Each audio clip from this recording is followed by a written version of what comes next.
Welcome to the Deep Dive. Today, we're tackling something, well, quite unsettling. We're looking at source material that calls the current financial world a desperate, fragile illusion. And it makes a really dramatic claim that a massive, historic collapse of the global stock market, especially the U.S. market, is basically inevitable. And soon, well before 2026. That's the core argument, yes. A very bold prediction. Our goal here isn't to, say when exactly, but to really dig into the why. What are the systemic risks, the data points that lead the sources to this, frankly, deeply bearish outlook? Okay. We're going to explore the three key warning signs I highlight. First, just extreme overvaluation. Second, what they call the fuel of artificial liquidity. And third, this idea of inflation that looks like growth but isn't. Okay, let's definitely unpack that, starting with the overvaluation piece, because, well, the numbers themselves seem to suggest we're in, as the source says, utterly uncharted territory. Exactly. And the main metric they use for this is the Buffett indicator, the one Warren Buffett himself has pointed to. Right, total market value versus GDP. Simple concept. Simple concept, but the current reading is startling. It essentially asks, how big is the stock market's paper wealth compared to the actual economy producing goods and services? And the mid-2025 data they cite is pretty wild. Yeah. Total U.S. stock market value around $65.5 trillion. Yep. Against an annualized GDP of about $30.15 trillion. So the math gives you a Buffett indicator ratio of roughly 217%. 217%. Let that sink in. Historically, anything over 100% is considered overvalued. The source labels 217% as strongly overvalued. We're talking something like 2.2 standard deviations above the historical trend. 2.2 standard deviations. Okay, put that in context for us, like compared to other bubbles. Well, think about the dot-com bubble back in '99. That was seen as, peak insanity at the time. Right. That bubble only reached a ratio of 115%. And when that popped, it wiped out 60% of the market value. Wow. And we're nearly double that peak level now. Nearly double. It suggests the distortion today is significantly greater than even that historic bubble. And it gets even clearer when you look at specific big companies, right? The ones really driving the indexes. Absolutely. The sources point to these giant tech firms trading at price-to-earnings ratios, PE ratios, of 60 or even higher. And just to break that down simply, a PE of 60 means you're paying $60 for every $1 that company actually earns in profit this year. Precisely. The analysis argues this isn't investing based on value anymore. It's pure speculation. It's the definition of a bubble driven by, well, the belief that someone else will pay an even crazier price tomorrow. The greater fool theory. Essentially, yes. Buying momentum, not fundamentals. Okay, but hang on. If the warning signs, like this Buffett indicator, are flashing so bright red, how has the market kept going up? I mean, where's all the money coming from to keep inflating these prices? That takes us right to the second pillar in the argument, artificial liquidity. The source contends the market isn't strong because the economy is booming. It's strong because the system is just being flooded with, well, money created out of thin air. So if overvaluation is the fever, this debt and liquidity, that's the infection. That's a good way to put it. The U.S. government, as the source points out, runs these huge structural deficits, spending, at least $2 trillion more each year than it takes in through taxes. $2 trillion a year. And that gap isn't filled by some surge in productivity. It's covered by borrowing and ultimately money printing. And where does that new money go? Often straight into financial assets, pushing prices up, creating this sort of artificial feeling of prosperity. And the scale of the borrowing is just staggering.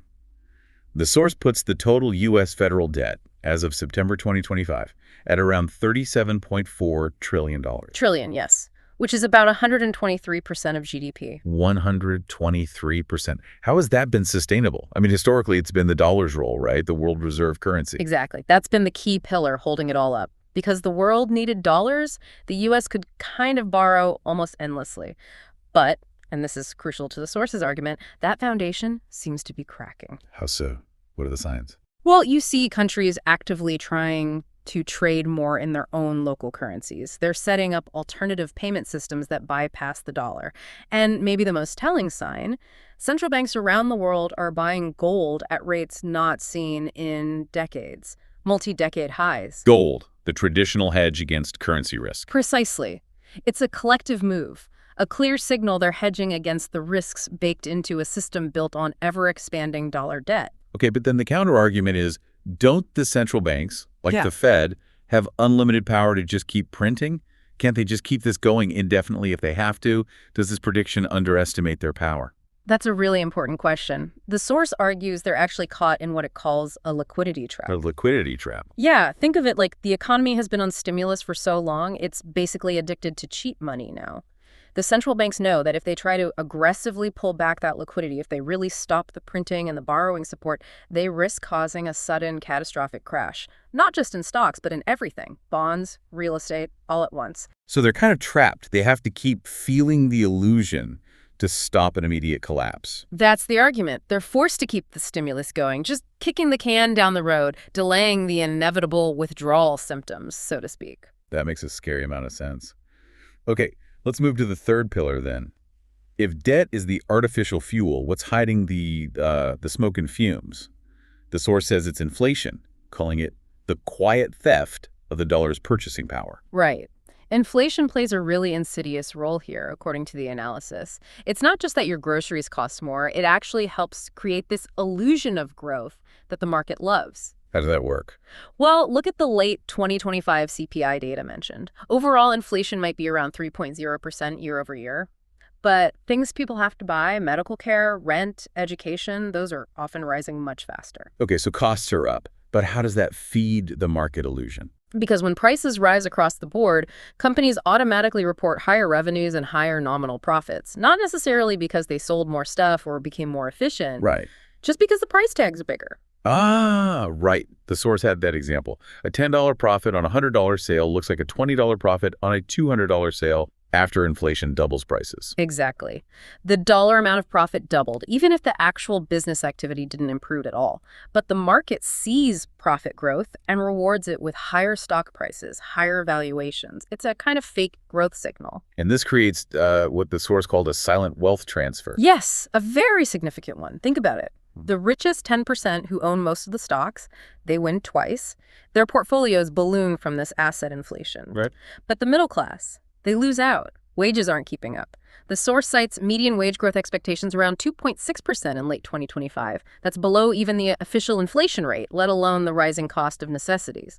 So their savings effectively lose value, their purchasing power erodes just to maintain their standard of living. So just to recap where we are, extreme valuation, like 217% Buffett indicator, fueled by massive debt, maybe $37.4 trillion federal. And covered up by inflation that makes things look like growth, but really just transfers wealth upwards. That's a concise summary of the three core warnings, yes. Okay, so let's shift then. What about the big players, the major banks, the insiders? And what are the specific vulnerabilities that could actually, trigger a break? Well, the analysis paints a picture of the major financial institutions as being less focused on genuine economic health and more focused on managing belief, public perception. Managing belief. Yeah. They profit from the cycle. The source describes the classic boom-bust cycle. First, the boom. Lend aggressively, encourage speculation, everybody feels rich. Then the bust. Quietly, subtly tighten credit. Liquidity dries up, assets crash. And then phase 3. Acquisition. Step in and buy up the valuable assets companies, real estate for pennies on the dollar from those who are forced to sell. So they profit on the way up and on the way down. That's the argument. They engineer the cycle, or at least surf it masterfully. Meanwhile, beneath the surface of this managed belief, real stress factors are building up. Absolutely. The source highlights several exhaustion factors. First, high interest rates. They make borrowing much more expensive for everyone, governments, companies, individuals. This is putting serious strain on corporations. How so? Companies that took on cheap debt years ago now have to refinance it at much higher rates. This directly impacts their bottom line, leading to financial distress. That's why you see things like non-performing loan NPL deterioration flagged as a major banking risk for 2025. Let's pause on NPLs. What does that deterioration really mean? What are we talking about? NPLs are just loans that aren't being paid back as scheduled. When more and more borrowers, companies, or consumers start defaulting, failing to make payments, that's NPL deterioration. It's a direct hit to bank balance sheets. Okay. And historically, when NPLs start rising significantly, that's often the first concrete sign the financial stress is becoming critical. It means the liquidity squeeze is starting to bite hard. And that corporate strain must eventually hit consumers too, right? For sure. Consumer exhaustion is another key factor. The source points to some pretty alarming drops in consumer confidence surveys in late 2025. One measure hitting an all-time low for its monthly reading. Households are stretched, credit card debt is high, savings are depleted for many. That really weakens consumer spending, which is, the main engine of the U.S. domestic economy. And there was another vulnerability mentioned, something about the structure of the market versus the economy. Yes, a really interesting point about structural vulnerability. There's a growing divergence. The overall U.S. economy is largely driven by domestic services, things consumed here. But the S&P 500 index, which is what most people track for their investments, it's heavily weighted towards massive global companies, especially in tech and goods sectors. So the index isn't really reflecting the domestic economy accurately. Less and less so, arguably. And the risk is any major global shock, a trade war, a geopolitical crisis, a slowdown in China or Europe, could hammer the S&P 500, even if the U.S. domestic service economy seems okay. It creates this hidden vulnerability in many people's retirement accounts. So given all this, the valuation, the debt, the inflation illusion, the rising stress, are the insiders, the big players, actually acting like they believe a storm is coming? The analysis argues forcefully that yes, they are. Their actions speak louder than any public statements about optimism. What actions specifically? You see reports of corporate insiders quietly selling significant amounts of their own company shares. That's often a classic sign. You see a shift in allocation towards hard assets, commodities, like gold, which, again, central banks themselves are stockpiling at record rates. The gold connection again. And look at the regulators. Financial services regulatory outlooks for 2025 are heavily emphasizing geopolitical risks. They're mandating stricter stress testing for the big financial firms. Why would you do that unless you anticipate significant turbulence ahead? It suggests the architects of the system are, quietly, preparing for a potential crisis. Okay, so let's try to bring this all together. The core arguments we've unpacked for the source material are: 1, extreme, historically unprecedented overvaluation in the stock market. Check. The 217% Buffett indicator. 2, a system that's not fundamentally strong, but is instead artificially inflated by just monumental amounts of debt, $37.4 trillion federal and liquidity creation. Right. The artificial fuel. And 3, reported growth that is largely an illusion created by inflation, which disproportionately benefits the wealthy while squeezing everyone else. Check. The quiet theft. And the source seems to stress that finding the exact trigger, the pin that pops the bubble, is almost secondary. The main point is that the system itself is just fundamentally exhausted and unstable. That's a key takeaway. The exhaustion is the primary cause. The trigger could be anything, almost irrelevant in the grand scheme.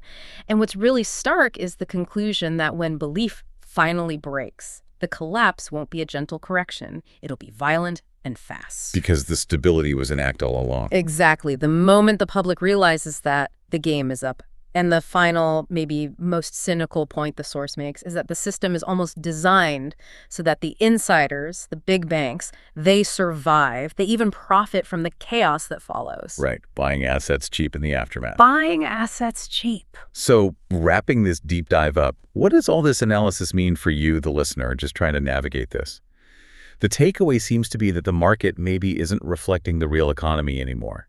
It's reflecting policy, psychology, maybe even manipulation. The source is essentially arguing the storm isn't on the horizon. We're already in it, just in the eye perhaps. The market isn't really thriving, it's just holding its breath. So maybe the question to leave you with is, which data point we discussed today, that staggering 217% Buffett indicator, or maybe those record central bank gold purchases, which one resonates most strongly with you as the ultimate warning sign? Something to think about.